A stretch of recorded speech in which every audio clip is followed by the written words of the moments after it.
നമസ്കാരം. മലയാളി വാർത്ത ഇൻസൈഡിലേക്ക് സ്വാഗതം. വെറുതെ ഇരിക്കാൻ പിണറായി വിജയൻ നിയമസഭയിലോട്ട് വന്നേക്കരുത്. കെ.എൻ. ബാലഗോപാൽ പ്രതിപക്ഷ നേതാവിനെതിരെ പൊട്ടിത്തെറിക്കുകയാണ്. നിയമസഭയിൽ ഒന്നും പറയാതെ ഭരണപക്ഷത്തെ എതിർക്കാതെ പിണറായി ഒരൊറ്റ ഇരിപ്പാണ്. ഇത് പ്രതിപക്ഷ നിരയിൽ വലിയ അമർഷം ഉണ്ടാക്കുന്നുണ്ട്. ഇതാണോ പ്രതിപക്ഷം? നനഞ്ഞ പടക്കം പോലെ ഉണ്ടെന്ന് പുറത്ത് ട്രോള്. ഭരണപക്ഷത്തിരിക്കുന്ന ഞങ്ങളെയല്ല, പ്രതിപക്ഷത്തിരിക്കുന്ന ഞങ്ങളെയാണ് ഭയക്കേണ്ടതെന്ന് വൻ ഡയലോഗ് അടിച്ച ടീംസാണ് ഇവർ. എന്നിട്ട് നിയമസഭയിൽ സതീശൻ ടീമിന്റെ മുന്നിൽ പിണറായി ടീം ചത്തുകുത്തി വീഴുന്നതാണ് കേരളം കാണുന്നത്. എന്തുകൊണ്ട് പിണറായി വിജയൻ നിയമസഭയിൽ ഒരു അക്ഷരം മിണ്ടുന്നില്ല? അതാണ് ഇപ്പോൾ കേരള രാഷ്ട്രീയം ചർച്ച ചെയ്തുകൊണ്ടിരിക്കുന്നത്.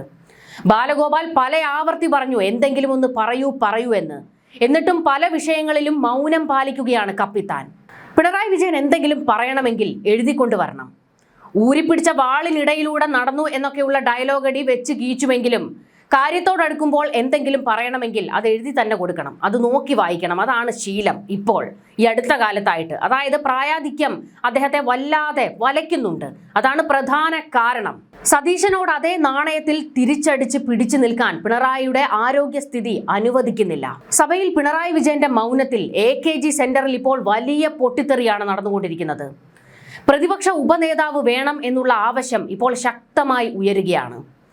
പ്രതിപക്ഷ നേതാവ് ഒരു പുണ്ണാക്കിനും കൊള്ളാതിരിക്കുമ്പോൾ ഉപനേതാവ് എന്നൊരാൾ ഉറപ്പായും വേണമെന്നാണ് ആവശ്യം. പ്രതിപക്ഷ നേതാവ് കസേര വിട്ടുകൊടുക്കാൻ പിണറായി ഒരുക്കമല്ല. കസേരയിൽ അള്ളിപ്പിടിച്ചിരിക്കുമ്പോഴാണ് ഉപനേതാവ് എന്ന ചിന്തയിലേക്ക് നേതാക്കൾ എത്തിയിരിക്കുന്നത്. എന്നാൽ ഉപനേതാവ് വേണ്ട എന്നാണ് പിണറായി പക്ഷത്തിന്റെ വാദം. അതിന് കാരണമുണ്ട്. ഉപനേതാവ് K.N. ബാലഗോപാൽ ആയിരിക്കും, ഉറപ്പാണ്. അങ്ങനെ വന്നാൽ പിണറായിക്ക് ശേഷം ആരെന്ന ചോദ്യത്തിന് K.N. ബാലഗോപാൽ എന്ന ചിത്രം തെളിയും. അത് പിണറായിക്കും കൂട്ടർക്കും താല്പര്യമില്ല. പിണറായിക്ക് ശേഷം മരുമകൻ റിയാസ്, അതല്ലെങ്കിൽ കണ്ണൂരിൽ നിന്നുള്ള ഒരു പിണറായി ശിങ്കിടി, അതാണ് അവരുടെ ലക്ഷ്യം. എന്നാൽ ബാലഗോപാലിന് വേണ്ടിയാണ് ഇപ്പോൾ പാർട്ടിയിൽ ശബ്ദമുയരുന്നത്. തർക്കശാസ്ത്രത്തിൽ അഗ്രഗണ്യനാണ് VD സതീശൻ. അടിച്ചിടണമെങ്കിൽ അതേ കെൽപ്പുള്ള ഒരാൾ പ്രതിപക്ഷ നേതാവായിരിക്കണം. പണ്ട് ആലപ്പുഴയിൽ നടന്ന സംവാദത്തിൽ തോമസ് ഐസക്കിനെ വെള്ളം കുടിപ്പിച്ച സതീശന്റെ ചരിത്രം ഓർമ്മയില്ലേ? പിണറായി വിജയൻ പ്രതിപക്ഷ നേതാവ് സ്ഥാനം ഒഴിഞ്ഞേ മതിയാകൂ. അതാണ് ഇപ്പോൾ CPM ഉയരുന്ന ആവശ്യം. ബാലഗോപാൽ പ്രതിപക്ഷ നേതാവാകട്ടെ എന്ന മുറവിളി ഉയരാൻ പ്രധാന കാരണം അതുതന്നെയാണ്. പിണറായി വിജയൻ നിയമസഭയിൽ മിണ്ടുന്നില്ല. എന്നാൽ പിണറായി വിജയൻ സഭയിൽ മൗനം പാലിക്കുന്നത് പ്രായം തളർത്തുന്നത് കൊണ്ട് മാത്രമാണോ? അല്ല എന്നാണ് പറയാനുള്ളത്. പിണറായിക്ക് കൂടുതൽ മിണ്ടാൻ കഴിയില്ല, അതാണ് അവസ്ഥ.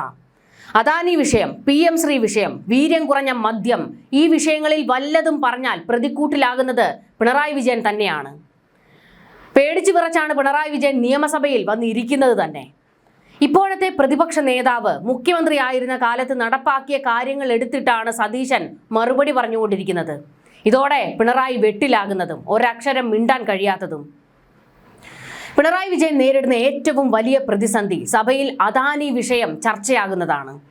മുഖ്യമന്ത്രിയായിരുന്ന കാലത്ത് പിണറായി വിജയൻ അദാനിയുമായി എന്തൊക്കെ ഡീൽ ഉണ്ടാക്കിയിട്ടുണ്ടാകും? മന്ത്രിസഭ പോലും അറിയാതെ, CPM നേതാക്കൾ അറിയാതെ വലിയ ഡീലുകൾ നടന്നിട്ടുണ്ടെന്നാണ് ആരോപണം. സർക്കാരിനെ അടിച്ചിരുത്താൻ പ്രതിപക്ഷ അംഗങ്ങൾ സതീശൻ അദാനി കൂട്ടുകെട്ട് വലിച്ചിടുമ്പോൾ ഒരക്ഷരം അദാനിക്കെതിരെ പറയാൻ പിണറായിക്ക് കഴിയുന്നില്ല. പിണറായി മൂലയ്ക്ക് ഒതുങ്ങുകയാണ്. കലിപൊട്ടിയാണ് ബാലഗോപാൽ എന്തെങ്കിലും ഒന്ന് വാതുറന്ന് പറയുന്ന പിണറായിയോട് കലിപ്പിച്ചു പറഞ്ഞത്. 49% ഓഹരി അദാനി വിൽക്കുന്നു എന്ന് പറഞ്ഞപ്പോഴായിരുന്നു പ്രതിപക്ഷം ഇളകിയത്. അദാനിക്കെതിരായി പിണറായിക്ക് ഒന്നും ഇല്ല പറയാൻ. അദാനിയുടെ 25% ഓഹരി സർക്കാർ അനുമതിയോടെ വിൽക്കാമെന്നാണ് കരാർ. 49% വിദേശ കമ്പനിക്ക് വിൽക്കാൻ തുടങ്ങിയതിനെ കുത്തകവൽക്കരണം എന്ന് പറയുന്ന CPM പിണറായി ഭരണകാലത്ത് 25%മോ 49%മോ ഓഹരി വിദേശ കമ്പനിക്ക് അദാനി വിറ്റിരുന്നെങ്കിൽ അതിനെ വികസനം എന്ന് പറഞ്ഞേനെ. പിണറായി ഭരണകാലത്തായിരുന്നെങ്കിൽ അദാനി 29 അല്ല 49% ഓഹരിയും വിറ്റേനെ. അത് തന്നെയാണ് വസ്തുത. അതിന് പിണറായി പച്ചക്കൊടിയും വീശിയേനെ. MSC ഷിപ്പിംഗ് കമ്പനി പാർട്ട്ണറായി വന്നാൽ ഇത് കുത്തകയാകുമെന്നാണ് CPMന്റെ അടുത്ത വാദം. അദാനിയുടെ പോർട്ടുകളിൽ MSC പങ്കാളിയാണ്. ഇത് മുൻ സർക്കാരിനും അറിയാവുന്ന കാര്യമായിരുന്നില്ലേ? ഇതേ CPM മുൻപ് MSC കമ്പനിയുടെ നിക്ഷേപം പൊലിപ്പിച്ചു പറഞ്ഞവരാണ്. ഇനിയിപ്പോൾ അദാനി 25% ഷെയർ വിൽക്കാൻ തയ്യാറായാൽ പിണറായിക്കോ പ്രതിപക്ഷത്തിനോ ഒന്നും പറയാൻ കഴിയില്ല. കാരണം മുൻ സർക്കാരുമായി അദാനി ഒപ്പിട്ട കരാറിൽ വിൽക്കാമെന്നാണ് ഡീൽ ഉണ്ടാക്കി ഒപ്പിട്ട് വെച്ചിരിക്കുന്നത്. അങ്ങനെ അദാനി വിഷയത്തിൽ എന്ത് പറഞ്ഞാലും അത് പിണറായിയുടെ മൂട്ടിലാണ് പൊട്ടുന്നത്. നിയമസഭയിൽ പിണറായിക്കെതിരെ വലിയ വിമർശനമൊന്നും ഉന്നയിക്കാത്ത കുഞ്ഞാലിക്കുട്ടി വരെ ഇത്തവണ എടുത്തിട്ടലക്കുകയായിരുന്നു. ഞങ്ങളെക്കാൾ അദാനിയുമായി ബന്ധമുള്ളത് നിങ്ങൾക്കല്ലേ എന്നായിരുന്നു കുഞ്ഞാലിക്കുട്ടി ചോദിച്ചത്.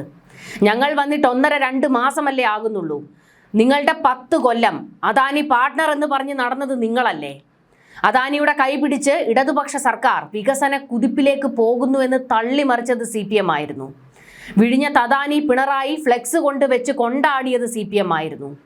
അദാനിയെ AKG സെന്ററിൽ വിളിച്ചിരുത്തി സൽക്കരിച്ചത് CPM ആയിരുന്നു. അദാനിയുടെ ജാക്കറ്റ് ധരിച്ച് പിണറായി കുടുംബം വിഴിഞ്ഞത്ത് ബോട്ടിലൂടെ ചീറിപ്പാഞ്ഞു. പിണറായി സർക്കാരിന്റെ കാലത്താണ് ഏറ്റവും കൂടുതൽ ഇളവുകൾ അദാനിക്ക് കൊടുത്തത്. എത്ര നിയമലംഘനങ്ങൾ വിഴിഞ്ഞത്ത് അദാനി നടത്തിയിട്ടുണ്ട്. അന്നത്തെ സർക്കാർ ഒരക്ഷരം മിണ്ടിയിരുന്നോ? അങ്ങനെ അദാനിയെ എഴുന്നള്ളിച്ചുകൊണ്ട് നടന്നത് പിണറായി കാലത്ത് തന്നെയാണ്. എന്നിട്ട് സതീശൻ അദാനി ഡീലെന്ന് പറയാൻ ചില്ലറ തൊലിക്കട്ടി പോരെന്നാണ് പരിഹാസം വരുന്നത്.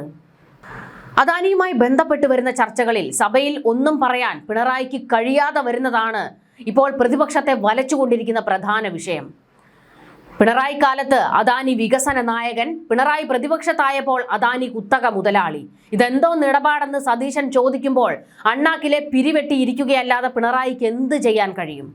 അതിൻ്റെ ഇടയിലാണ് ബാലഗോപാൽ എന്തെങ്കിലും വാ തുറന്ന് പറയുമെന്നും പറഞ്ഞ് പിണറായിയെ പേടിപ്പിക്കുന്നത്. സത്യത്തിൽ ബാലഗോപാൽ പിണറായിയെ എണ്ണ തേപ്പിച്ച് കിടത്തുകയാണ്. ഇതിങ്ങനെ പോകുകയാണെങ്കിൽ പിണറായി താമസിയാതെ പ്രതിപക്ഷ നേതാവ് കസേര ഇട്ടെറിഞ്ഞോടും. നിങ്ങൾ എന്തിനാണ് PM ശ്രീയിൽ ഒപ്പിട്ടത്? പിണറായിയെ അടിച്ചിരുത്തി സതീശൻ ചോദിച്ച ചോദ്യമായിരുന്നു ഇത്. കേന്ദ്രത്തിന് മാത്രം പിന്മാറാൻ വ്യവസ്ഥയുള്ള ഒരു കരാറിൽ എന്തിന് നിങ്ങൾ ഒപ്പിട്ടു? ഒടുക്കം ഉത്തരം മുട്ടിയപ്പോൾ പിണറായിക്ക് പറയേണ്ടി വന്നു 1100 കോടി കിട്ടാൻ വേണ്ടി ഒപ്പിട്ടതാണെന്ന്. അതായത് പൈസ കിട്ടാൻ വേണ്ടി നിലപാട് ബലി കഴിച്ചു. കേരളം മുഴുവൻ എതിർക്കുന്ന ഒരു പദ്ധതിയിൽ പണത്തിന് വേണ്ടി തല വെച്ചു കൊടുത്തത് CPM സർക്കാരാണ്. പദ്ധതിയിൽ നിന്ന് പിന്മാറുന്നുവെന്ന് കത്തെങ്കിലും പിണറായി സർക്കാരിന്റെ കാലത്ത് കൊടുത്തോ എന്ന് സതീശൻ ചോദിക്കുമ്പോൾ അത് ചെന്ന് തറയ്ക്കുന്നത് മുഖ്യന്റെ നെഞ്ചത്തിട്ട് തന്നെയാണ്. ഇനി വീര്യം കുറഞ്ഞ മദ്യത്തിന്റെ നികുതി ഇളവിലും ഇത് തന്നെയാണ് പിണറായിക്ക് സംഭവിച്ചത്. കാരണം ഈ പദ്ധതിയുമായി മുന്നോട്ട് പോയത് പിണറായി സർക്കാരിന്റെ കാലത്താണ്. ബെക്കാഡിക്ക് വീര്യം കുറഞ്ഞ മദ്യത്തിന് നികുതി ഇളവ് നൽകാൻ ചട്ടം കൊണ്ടുവന്നത് MV ഗോവിന്ദൻ എക്സൈസ് മന്ത്രിയായിരുന്ന കാലത്താണ്. തിടുക്കപ്പെട്ടായിരുന്നു അന്ന് ആ ഫയൽ നീക്കം നടത്തിയത്.